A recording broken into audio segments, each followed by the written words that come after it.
సింహాచలంలో గౌరవనీయ గోవా గవర్నర్ మరియు స్వామివారి దేవస్థానం అనువంశిక ధర్మకర్త అయిన శ్రీ పూసపాటి అశోక్ గజపతిరాజు దంపతులకు ఘన స్వాగతం.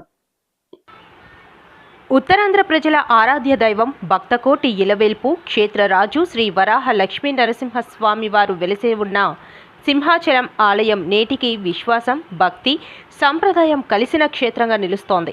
ఈ దివ్య క్షేత్రాన్ని గోవా రాష్ట్ర గౌరవనీయ గవర్నర్ మరియు స్వామివారి దేవస్థానం అనువంశిక ధర్మకర్త అయిన శ్రీ పూసపాటి అశోక్ గజపతిరాజు దంపతులు శనివారం పుణ్యక్షేత్ర దర్శనం చేసుకున్నారు. వారి రాకతో సింహగిరి ఆవరణమంతా భక్తిమయంగా మారింది. దేవస్థానం తరఫున ఆలయ కార్యనిర్వహణాధికారి జె వెంకట్రావు గౌరవనీయ అతిథులకు ఘనంగా ఆహ్వానం పలికారు. ఆలయ ప్రధాన అర్చకులు శ్రీనివాసాచార్యులు, సీతారామాచార్యులు, వేద పండితులు, నాదస్వర బృందం కలిసి సాంప్రదాయబద్ధంగా పూర్ణకుంభ స్వాగతం అందించారు. అశోక్ గజపతిరాజు దంపతులు ముందుగా స్వామివారి కప్పస్తంభం ఆలింగనం చేసి అనంతరం బేడా మండపం ప్రదక్షిణ నిర్వహించారు. ఆ తరువాత అంతరాలయంలోకి ప్రవేశించి స్వామివారి దర్శనం చేసుకున్నారు.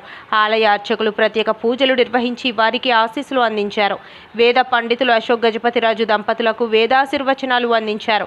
వేదాశీర్వచనాలు అనంతరం సింహాచలం దేవస్థానం కార్యనిర్వహణాధికారి దేవస్థానం తరఫున వారికి స్వామివారి శేష వస్త్రంతో సత్కరించి జ్ఞాపిక ప్రసాదాలు అందజేశారు.